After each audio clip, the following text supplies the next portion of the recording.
Hello friends, आपका BF4U study channel में स्वागत है। आज आप लोगों को इस वीडियो में बताएंगे कि जीडीपी क्या है और जीडीपी को कैसे पता करते हैं किसी देश की जीडीपी। तो वीडियो को लास्ट तक देखिए और कमेंट में ज़रूर बताइएगा कि वीडियो कैसा था।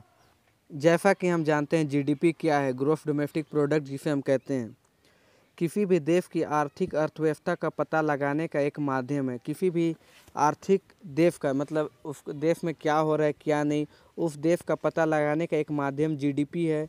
और किसी भी देश की अर्थव्यवस्था को मापने के लिए जीडीपी का प्रयोग किया जाता है। मतलब किसी का देश की अर्थव्यवस्था जिसमें आर्थिक स्थिति क्या है क्या नहीं, इसे पता लगाने के लिए जीडीपी का प्रयोग किया जाता है, जिसके माध्यम से देश की कुल उत्पाद को मापा जा सकता है।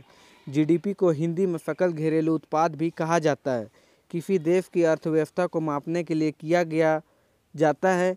किसी देश की सीमा के भीतर उत्पादित वस्तुओं और सेवाओं का बाजार मूल्य क्या है, इसमें बताया जा रहा है किसी भी देश के सीमा के अंदर जो उत्पादन वस्तुओं और सेवाओं का जो बाजार मूल्य क्या है उसे पता करते हैं। उत्पादित वस्तुओं और सेवाओं में कुल मौद्रिक मूल्य को सकल घरेलू उत्पाद कहते हैं। किसी देश का राष्ट्रीय इनकम को पता लगाने के लिए एक सकल घरेलू उत्पाद का प्रयोग किया जाता है। जैसा कि हम उदाहरण के तौर पर समझ सकते हैं, जीडीपी का पता करने के लिए किसी देश की एक वर्ष की आमदनी को पता करते हैं।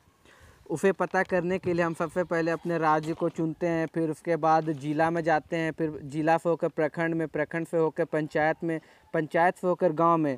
इन जगहों के आंकड़ों को मिलाकर एक जीडीपी तैयार किया जाता है। अगर कोई देश की जीडीपी गिर जाने से उस देशवासियों को बहुत अधिक बुरा प्रभाव पड़ता।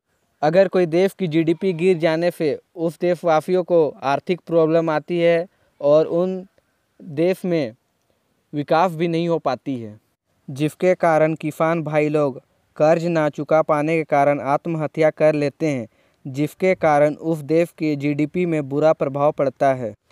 उसी तरह जिस देश की जीडीपी अच्छी होती है उस देश के लोग आर्थिक स्थिति बहुत मजबूत होती है और उस देश की विकास अच्छी होती है और किसान भाई लोग कर्ज माफ़ हो जाता है और उस देश की किसान भाई लोग खुश और समृद्ध होते हैं। इस प्रकार जीडीपी में बहुत अच्छी सुधार होती है।